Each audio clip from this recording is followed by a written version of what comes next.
السلام علیکم اسٹوڈنٹس، گزشتہ کلاس میں ہم نے سورہ انفال کی آیت نمبر 1 تا 3 کا ترجمہ اور اس کا مفہوم سمجھایا تھا۔ اب آج ہم سورہ انفال کی آیت نمبر 4 تا 10 کا ترجمہ بما مفہوم سمجھائیں گے اور ساتھ ہی ان کے متعلق سوالات کے جوابات تحریر کرنا بھی سکھائیں گے۔ بسم اللہ الرحمن الرحیم۔ أولئك هم المؤمنون حقا لهم درجات عند ربهم ومغفرات ورزق کریم، یعنی گزشتہ آیت میں آیت نمبر 3 میں مومنوں کی صفات بیان کی گئی تھی۔ اب یہاں مومنوں کو اللہ کی طرف سے خوشخبری دی جا رہی ہے کہ اگر وہ اللہ کے حکم سے جہاد پر نکلے ہیں اور مومن ہیں تو اللہ کے ہاں، اس کے پروردگار کے ہاں بڑے بڑے درجے ہیں، مومنوں کے لیے بڑے بڑے درجے ہیں اور بخشش و عزت کی روزی ہے۔ آیت نمبر 5، کما اخرجک ربک من بیتک بالحق وان فریقا من المؤمنین لکارہون۔ ترجمہ، ان لوگوں کو اپنے گھروں سے اسی طرح نکلنا چاہیے تھا جس طرح تمہارے پروردگار نے تم کو تدبیر کے ساتھ اپنے گھر سے نکالا، اور اس وقت مومنوں کی ایک جماعت ناخوش تھی۔ اس کا مفہوم یہ ہے کہ غزوہ بدر کے موقع پر چونکہ یہ معرکہ پہلا معرکہ تھا، دین اسلام کی تاریخ میں پہلا معرکہ تھا، تو مسلمان اس معرکے کے لیے تیار نہ تھے، اس معرکے کے لیے تیار نہ تھے، اور ان کے دلوں میں خوف تھا کہ آیا یہ معرکہ اللہ کے حکم سے کیا جا رہا ہے، لیکن اس معرکے میں ہماری کوئی تیاری نہیں ہے، جس پر اللہ کہہ رہا ہے کہ تم میری ہی مدد سے میرے ہی حکم کے مطابق اپنے گھروں سے نکلے ہو، اور تمہارے پروردگار نے اس کے لیے تدبیریں بھی بنائی ہیں، یعنی طریقے سکھائے ہیں، حکم دیا ہے، سمجھایا ہے کہ کس طرح سے اپنے گھروں سے نکلنا ہے اور آپ نے اس معرکے کے لیے حاضر ہونا ہے۔ آیت نمبر 6، یجادلونک فی الحق بعد ما تبین کانما یساقون الی الموت وهم ینظرون۔ وہ لوگ حق بات میں اس کے ظاہر ہوئے پیچھے تم سے جھگڑنے لگے، گویا موت کی طرف دھکیلے جاتے ہیں اور اسے دیکھ رہے ہیں۔ اس کا مطلب یہ ہے، اس کا مفہوم یہ ہے کہ مومن اس معرکے کے لیے خوف زدہ تھے، تیار نہ تھے، اور انہیں ایسا لگتا تھا کہ آیا نبی کے حکم کے مطابق جہاد پر عمل کرنے کا مقصد موت ہے، یعنی ہمیں اپنی موت نظر آ رہی ہے، ہمیں اپنے آپ مرتا ہوا نظر آ رہا ہے، یعنی نبی کے حکم کے مطابق اس جہاد میں جانا کسی موت سے کم نہیں ہے۔ آیت نمبر 7، آیت نمبر 5 اور 6 کا مفہوم یہ تھا کہ اللہ پاک نے مومنوں کو ایک خاص تدبیر کے ساتھ اپنے گھروں سے نکلنے کا حکم دیا اور جہاد کی طرف بڑھنے کا اشارہ کیا۔ نبی اکرم صلی اللہ علیہ وآلہ وسلم نے اس مارکے میں مومنین کی ہمت بڑھائی، چونکہ مومنین اس مارکے کے لیے ناخوش تھے، کیونکہ ان کی تیاری جہاد کے حوالے سے نہ تھی اور وہ خوف زدہ تھے۔ ایک مومنین کا گروہ ایسا بھی تھا جو ناخوش تھا، انہیں ایسا محسوس ہوتا تھا کہ آیا ہماری موت نظر آ رہی ہے، کیونکہ ان کی تعداد بہت کم اور تیاری نہ تھی، اس کے باعث انہیں اپنی موت نظر آ رہی تھی اور وہ اس معرکے میں شامل ہونے کے لیے ناخوش تھے۔ وَإِذْ يَعِدُكُمُ اللَّهُ عِيدَ الطَّائِفَتَيْنِ أَنَّهَا لَكُمْ وَتَوَدُّونَ أَنَّ غَيْرَ ذَاتِ الشَّوْكَةِ تَكُونُ لَكُمْ وَيُرِيدُ اللَّهُ أَن يُحِقَّ الْحَقَّ بِكَلِمَاتِهِ وَيَقْطَعَ دَابِرَ الْكَافِرِينَ۔ اور اس وقت کو یاد کرو جب خدا تم سے وعدہ کرتا تھا کہ ابو سفیان اور ابو جہل کے 2 گروہوں میں سے ایک گروہ تمہارا مسخر ہو جائے گا، اور تم چاہتے تھے کہ جو قافلہ بے شان و شوکت یعنی بے ہتھیار ہے وہ تمہارے ہاتھ آ جائے، اور خدا چاہتا تھا کہ اپنے فرمان سے حق کو قائم رکھے اور کافروں کی جڑ کاٹ کر پھینک دے۔ اس کا مفہوم کچھ یوں ہے کہ اللہ پاک نے واضح طور پر مومنوں کی جس دوران وہ خوف کا شکار ہیں اور اپنی تعداد کو کم سمجھ رہے ہیں، وعدہ کیا، ان کا حوصلہ بڑھایا کہ اللہ پاک تمہاری ضرور مدد کرے گا، اور تمہارے سامنے دو گروہ ہوں گے، ابو سفیان اور ابو جہل کا۔ ابو سفیان کا گروہ تجارتی گروہ ہے اور ابو جہل کا گروہ جنگی گروہ ہے، جو کہ 1000 کفار کے لشکر پر مبنی ہے۔ ابو سفیان کا گروہ جو تجارتی گروہ تھا، وہ شام سے مکہ کی طرف جا رہا تھا اپنا تجارتی قافلہ لے کر۔ چونکہ اس شاہراہ پر، شام سے مکہ جانے والی جو شاہراہ ہے، اس شاہراہ پر مسلمانوں کا قبضہ تھا، اسی لیے وہ خوف زدہ ہو کر ابو جہل کو قاصد کے ذریعے پیغام پہنچاتا ہے کہ وہ اس کی مدد کے لیے آئے، کہیں ایسا نہ ہو کہ مسلمان اس کو لوٹ لیں، جس پر ابو جہل 1000 کا کفار کا لشکر لے کر ان کی طرف آتا ہے، جس میں آگے اللہ تعالیٰ فرما رہا ہے کہ تمہیں ان دو گروہ میں سے ایک گروہ کا مسخر ہو جاؤ گے، یعنی تم کسی ایک گروہ پہ قبضہ کر لو گے، اور تم یہ چاہتے ہو کہ آیا ہم بے شان و شوکت اور جس کے پاس ہتھیار نہیں ہے ہم ان پر مسخر ہو جائیں، یعنی کہ تم ابو سفیان کے گروہ کو مسخر کرنا چاہتے ہو، ان پر قبضہ کرنا چاہتے ہو، چونکہ ان کے پاس ہتھیار نہیں ہیں۔ لیکن اللہ پاک اپنے فرمان سے، اپنے کلام سے اس بات کو، حق بات کو قائم رکھنا چاہتا ہے، دین اسلام سے متعلق حق بات کو قائم رکھنا چاہتا ہے اور کافروں کی جڑ کاٹ کر پھینک دینا چاہتا ہے، یعنی وہ تمہارا سامنا ابو سفیان سے نہیں بلکہ ابو جہل کے گروہ سے کروائے گا، جو کہ 1000 کفار پر لشکر ہے، اور جس پر اللہ کی مدد حاصل ہوگی تمہیں، اور تم اس پر کامیاب ہو جاؤ گے، اور اس طرح سے کافروں کی جڑ کٹ جائے گی اور ان کی بنیاد کمزور ہو جائے گی۔ اب ہم سورہ انفال کی آیت نمبر 6، 7 اور 8 سے متعلق سوال پڑھیں گے اور ساتھ ہی اس کا جواب تحریر کرنے کا طریقہ سیکھیں گے۔ سورہ انفال میں دو گروہوں سے کیا مراد ہے؟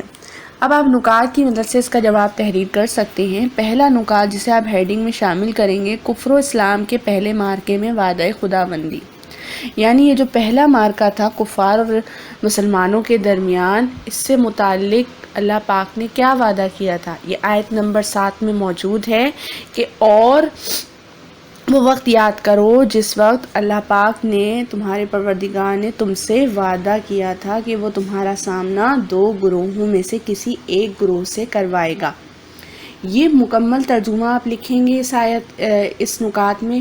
پھر دوسرا نکات دو گروہوں سے مراد، اس نکات میں آپ دو گروہوں کو واضح کریں گے کہ کون سے دو گروہ ہیں، وہ بھی آپ آیت کے ترجمے کے ساتھ ہی کریں گے۔ مثلا یہ دونوں گروہ ابو سفیان اور ابو جہل کا گروہ مندرجہ ذیل ہے۔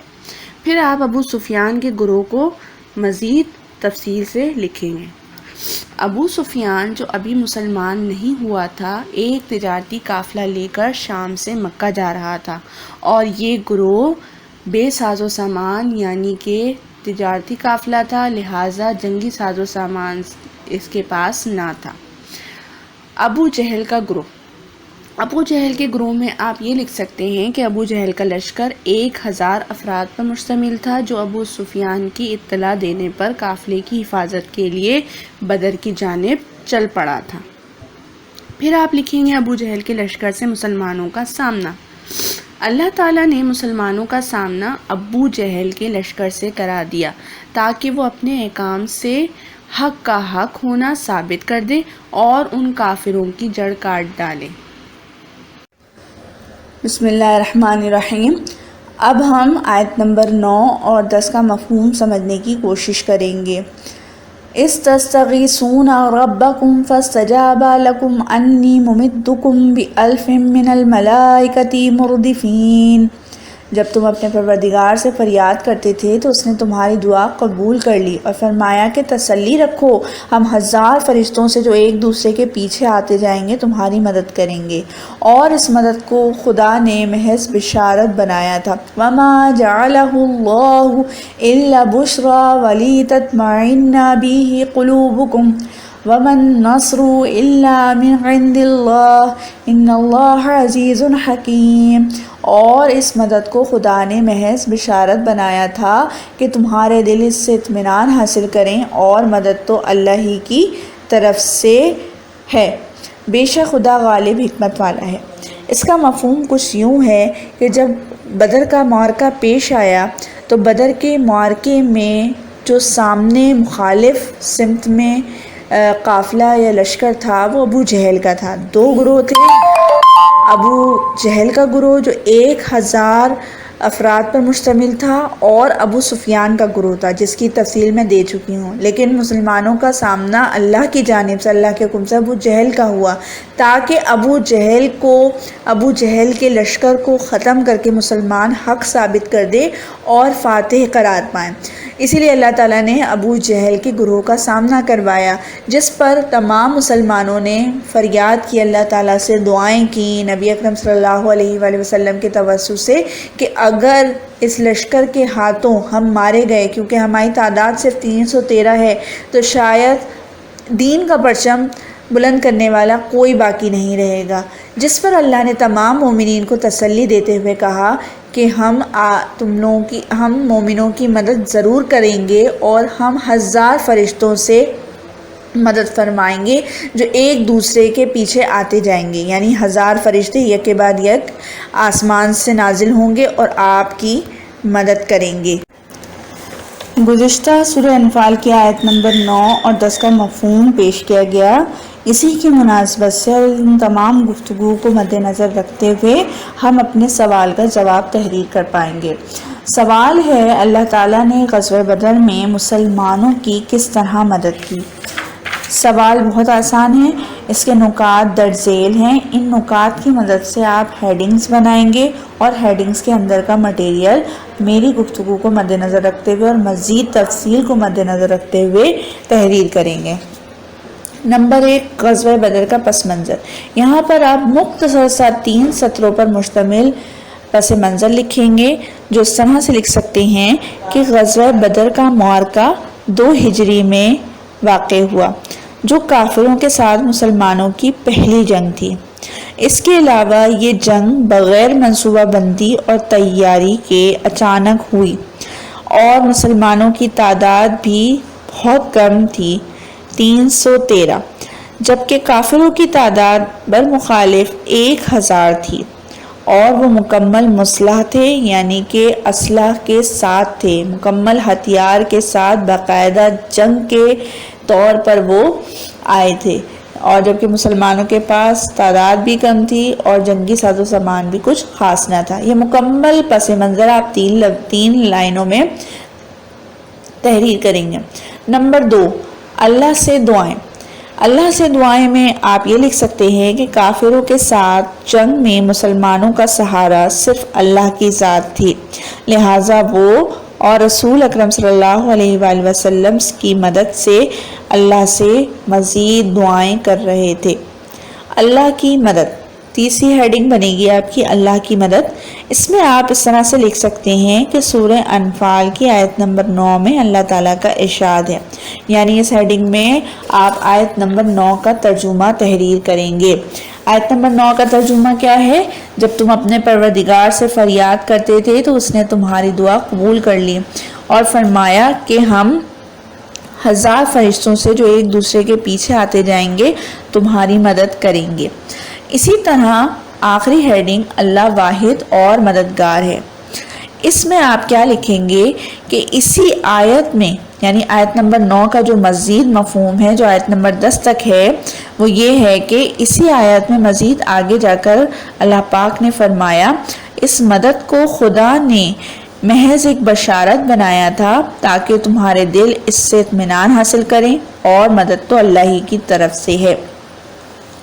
ان تمام گفتگو کو مد نظر رکھتے ہوئے اور تفصیل کو مد نظر رکھتے ہوئے سوال کا جواب تحریر کریں گے۔